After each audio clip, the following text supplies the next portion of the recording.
Perkenalkan, nama saya Gita Maulida, NPM 4. Perkenalkan, saya Hadaina, NPM 1403 101700002.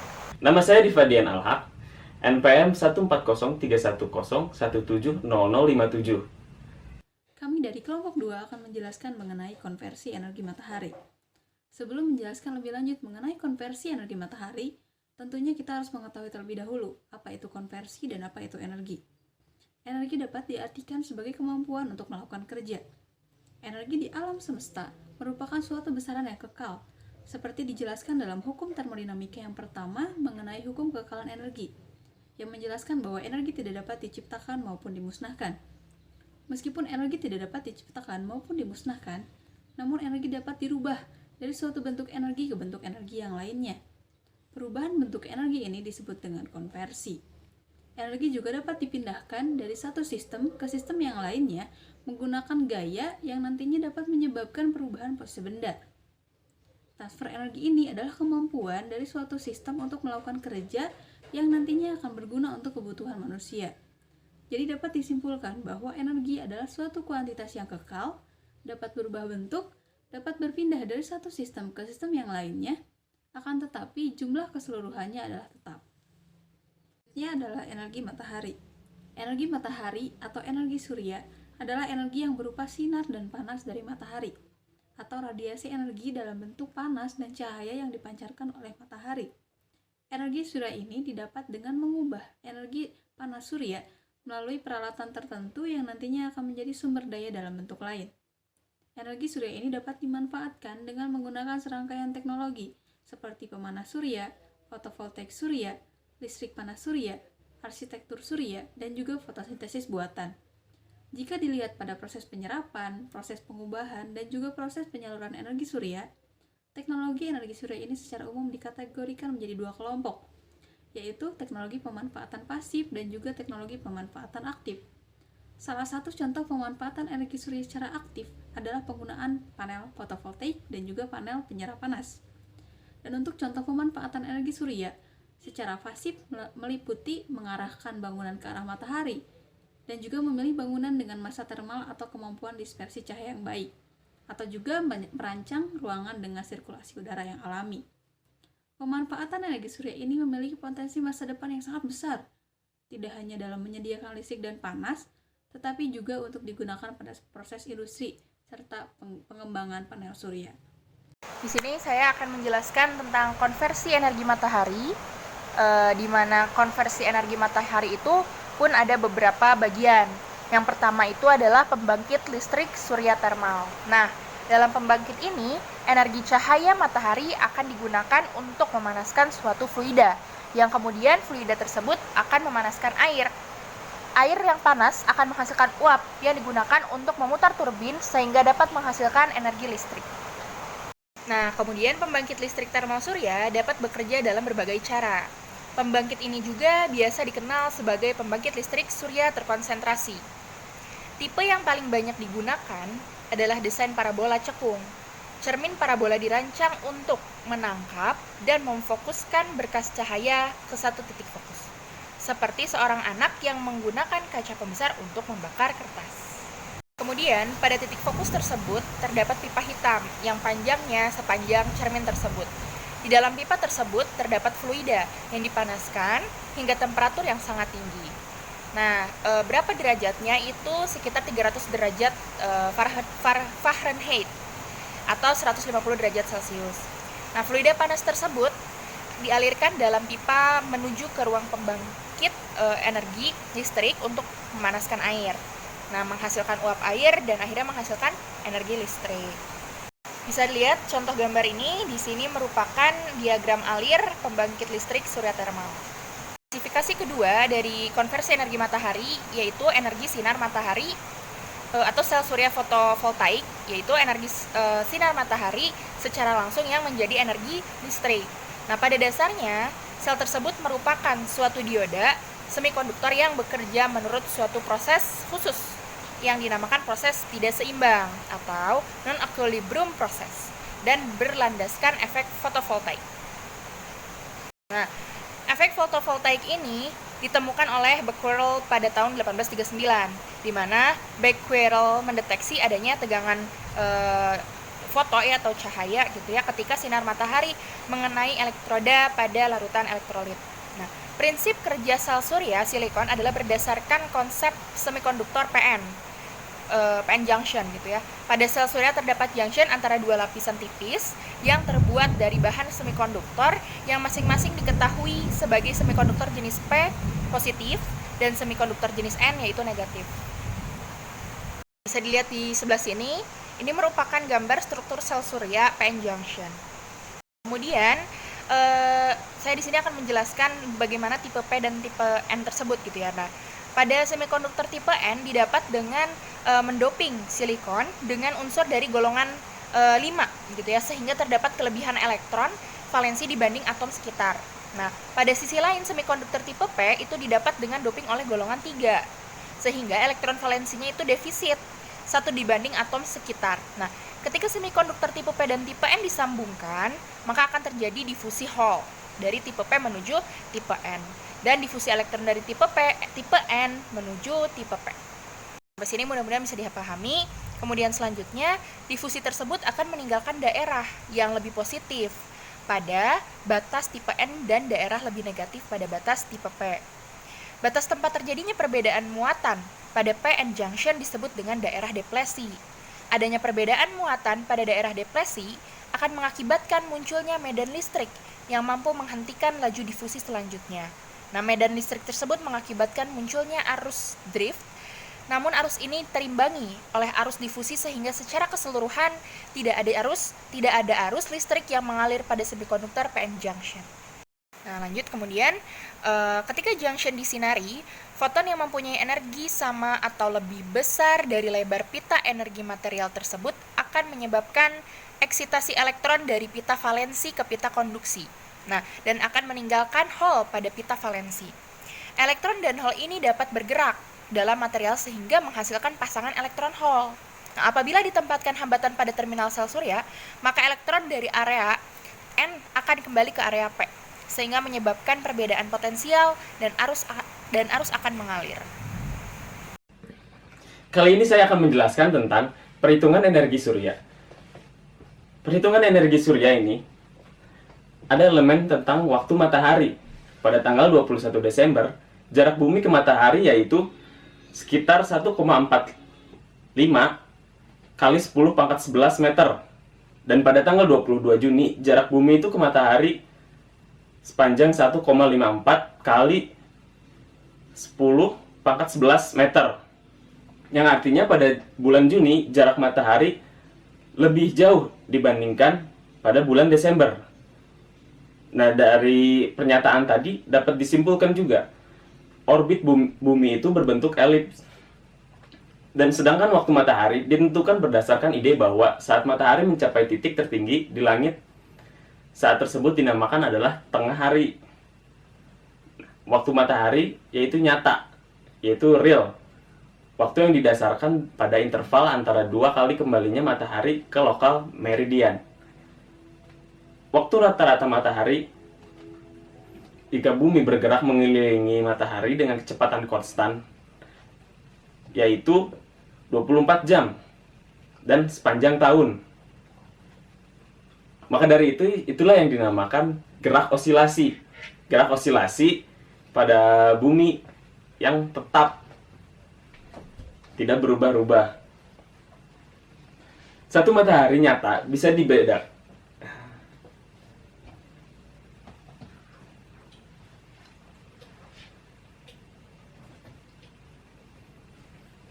Perbedaan antara waktu matahari nyata dan waktu matahari rata-rata dinamakan persamaan waktu. Persamaan waktu hanyalah sebuah koreksi yang tergantung pada waktu tahun. Nilainya berkisar dari 16,3 menit di bulan November hingga minus 14,4 menit di bulan Februari. Dan ada pada tabel. Bumi berotasi 360 derajat dalam 24 jam. 1 derajat rotasi sama dengan 24 kali 60 per 360 sama dengan 4 menit.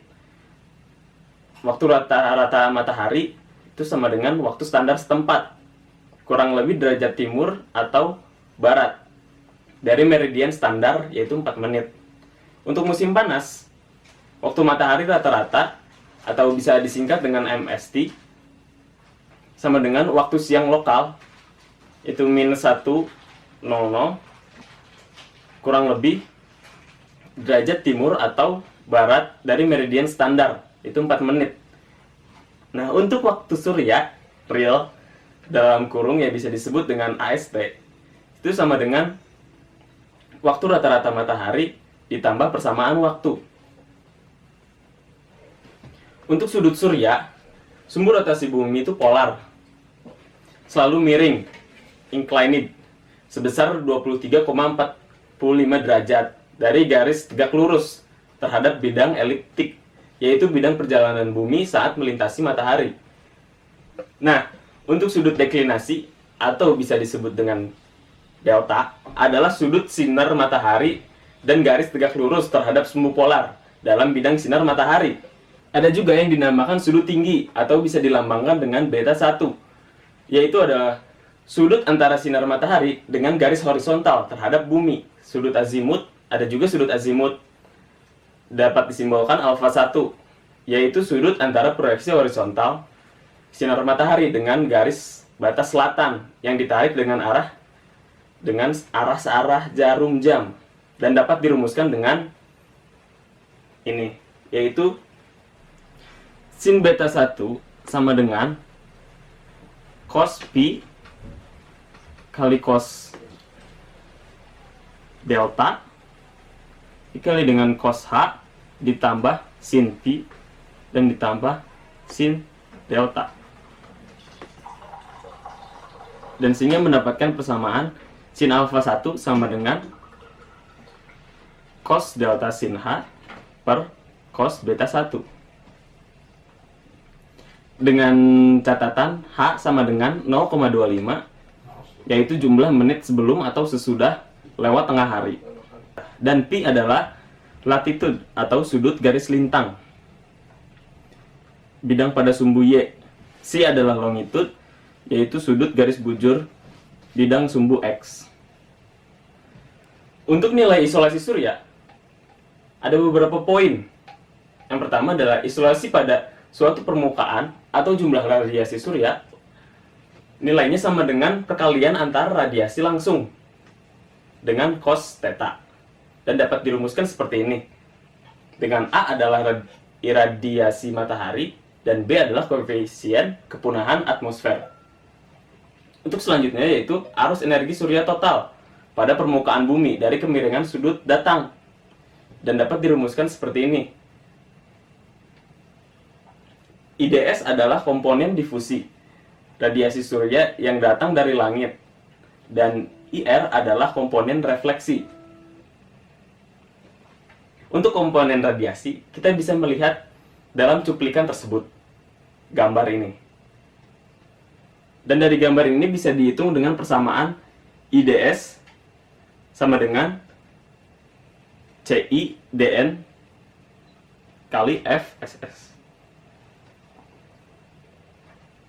Dengan C adalah rangkaian perbandingan difusi dengan radiasi surya langsung yang jatuh pada permukaan horizontal, dan FSS adalah faktor sudut antara permukaan dan langit.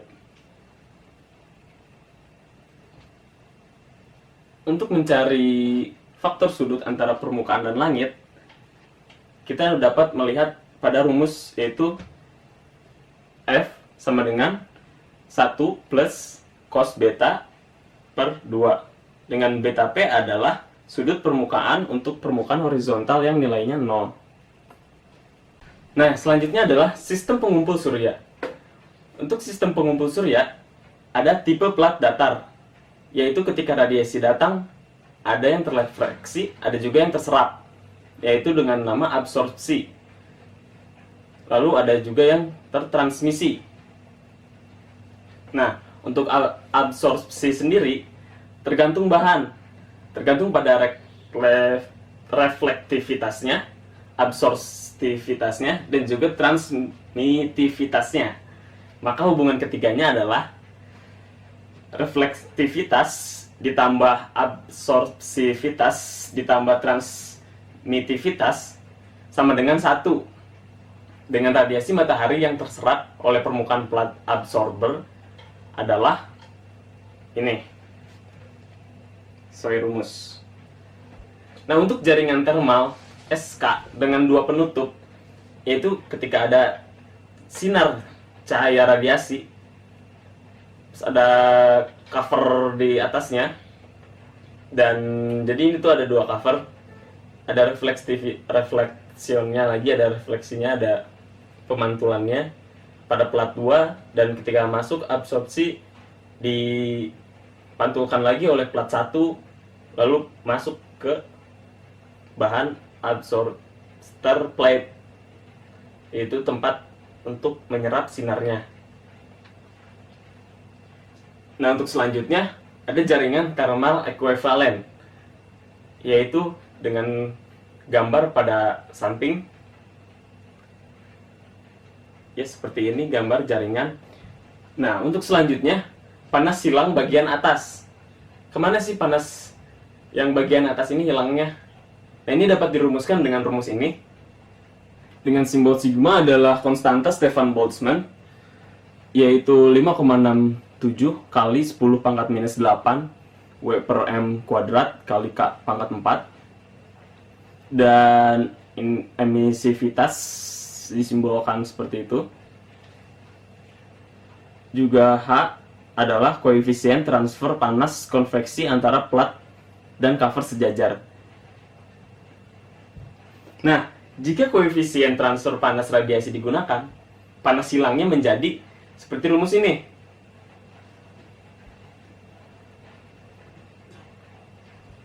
Nah, untuk selanjutnya resistensi lingkungan R1.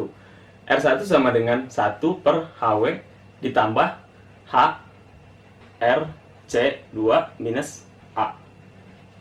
Dan HW sama dengan 8,6 V pangkat 0,6 per L 0,4. V adalah kecepatan angin, sedangkan L adalah akar pangkat 3 dari volume tempat. Untuk resistensi 2 adalah resistensi antara 2 cover. Dan koefisien transfer panas radiasi dari cover atas hingga permukaan plat dipengaruhi juga oleh suhu langit. Nah, sehingga dirumuskan seperti ini.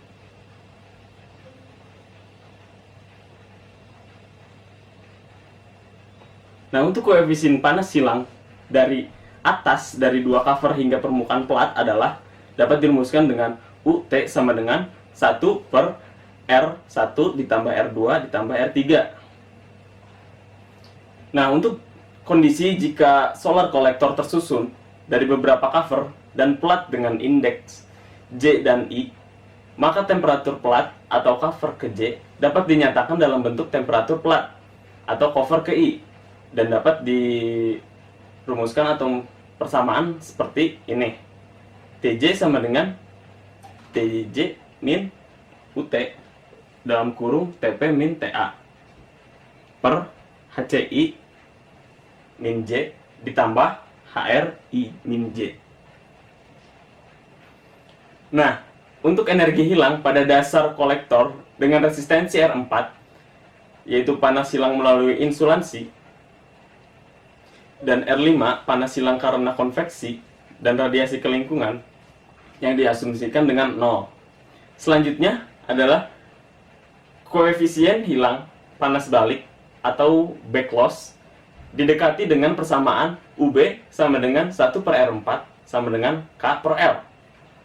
Dengan K adalah konduktivitas thermal insulasi dan L adalah ketebalan insulasi. Untuk koefisien hilang sisi tepi kolektor yaitu UE sama dengan UA edge per AC. Nah, ini adalah koefisien panas hilang keseluruhan dan kalor yang dihasilkan.